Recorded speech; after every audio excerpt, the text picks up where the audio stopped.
Hello friends, இன்றைக்கு இந்த வீடியோவில் நகைக்கடன் வாங்கியவர்களுக்கு ஒரு முக்கியமான அறிவிப்பை வெளியிட்டிருக்காங்க. அது என்ன அறிவிப்பு அப்படிங்கிறத இந்த வீடியோவில் டீட்டெயில்டாக பார்க்கலாம். மக்கள் தங்கள் அவசர தேவைக்காக தங்களது தங்க நகைகளை வங்கிகளில் அடமானம் வைத்து தங்க நகைக்கடன் வாயிலாக பணம் பெறுகின்றனர். கையில் பணம் கிடைக்கும் வரை வட்டியை மட்டும் கட்டிவிட்டு அதனை மறு அடகு வைப்பர். பணம் மொத்தமாக கிடைத்தவுடன் அதனை செலுத்தி நகைகளை மீட்டுக்கொள்வர். தனியார் வட்டிக்கடை, தனியார் அடகு கடைகளை விட பொதுத்துறை வங்கிகளில் வட்டி விகிதம் குறைவு என்பதால் மக்கள் அதிகம் பொதுத்துறை வங்கிகளில் தங்க நகைக்கடன் பெற்று வந்தனர். இந்நிலையில் இதுவரை இல்லாத அளவுக்கு 2024 செப்டம்பர் முதல் மாதாந்திர தங்க நகைக்கடன் வளர்ச்சி 50% தாண்டியது. இந்த ஆண்டில் முதல் மாதமான ஜனவரியில் 76% வளர்ச்சியை கண்டது.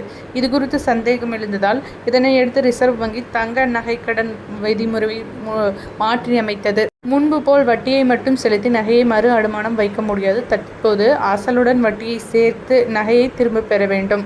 இதனால் தங்களின் நகைகளில் ஏலத்துக்கு சென்றுவிடக்கூடாது என்பதற்காக அதிக வட்டிக்கு வெளியில் கடன் வாங்கி நகையை மீட்டு மீண்டும் அடகு வைக்க வேண்டிய நிலைக்கு வாடிக்கையாளர்கள் தள்ளப்பட்டனர். இது சாமானிய மக்களுக்கு பெரும் மன உளைச்சலை ஏற்படுத்தியதால் இந்த புதிய விதிமுறையை ரிசர்வ் வங்கி திரும்ப பெற வேண்டும் என கோரிக்கை விடுத்த நிலையில் இது பற்றி மறு பரிசீலனை செய்யப்படும் என RBI அறிவித்துள்ளது.